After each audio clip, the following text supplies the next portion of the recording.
Hello, and welcome to Better English in Tacoma.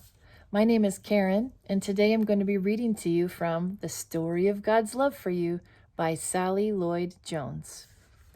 Today we get to look at chapter 23, which is entitled The Light of the Whole World. This is the story of the shepherds, taken from the Bible, Luke chapter 2. That same night, in amongst the other stars, suddenly a bright new star appeared. Of all the stars in the dark vaulted heavens, this one shone clearer. It blazed in the night and made the other stars look pale beside it.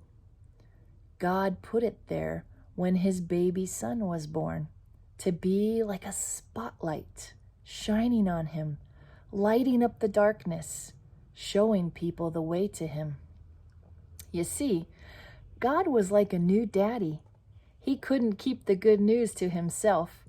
He'd been waiting all these long years for this moment, and now he wanted to tell everyone. So he pulled out all the stops. He'd send an angel to tell Mary the good news. He'd put a special star in the sky to show where his boy was. And now he was going to send a big choir of angels to sing his happy song to the world. He's here! He's come! Go and see him, my little boy. Now, where would you send your splendid choir? To a big concert hall, maybe? Or a palace, perhaps? God sent his to a little hillside outside a little town in the middle of the night. He sent all those angels to sing for a raggedy old bunch of shepherds watching their sheep outside Bethlehem.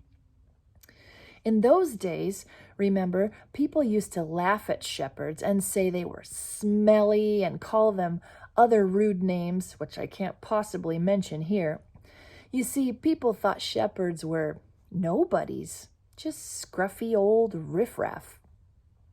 But God must have thought shepherds were very important indeed, because they're the ones he chose to tell the good news to first. That night, some shepherds were out in the open fields, warming themselves by a campfire, when suddenly the sheep darted. They were frightened by something. The olive trees rustled. What was that? A wing beat? They turned around. Standing in front of them was a huge warrior of light blazing in the darkness. "Don't be afraid of me," the bright shining man said. "I haven't come to hurt you.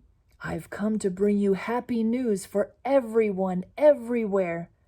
Today in David's town in Bethlehem, God's son has been born. You can go and see him. He is sleeping in a manger." Behind the angel, they saw a strange glowing cloud. Except it wasn't a cloud, it was angels. Troops and troops of angels armed with light. And they were singing a beautiful song. "Glory to God be fame and honor and all of our hoorays!" Then, as quickly as they appeared, the angels left. The shepherds stamped out their fire, left their sheep, raced down the grassy hill through the gates of Bethlehem, down the narrow cobble streets, through a courtyard, down some steps, past an inn, round a corner, through a hedge, until, at last, they reached a tumble-down stable. They caught their breath. Then quietly they tiptoed inside. They knelt on the dirt floor. They had heard about this promised child, and now he was here. Heaven's son, the maker of the stars, a baby sleeping in his mother's arms. This baby would be like that bright star shining in the sky that night, a light to light up the whole world, chasing away darkness, helping people to see. And the darker the night got, the brighter the star would shine.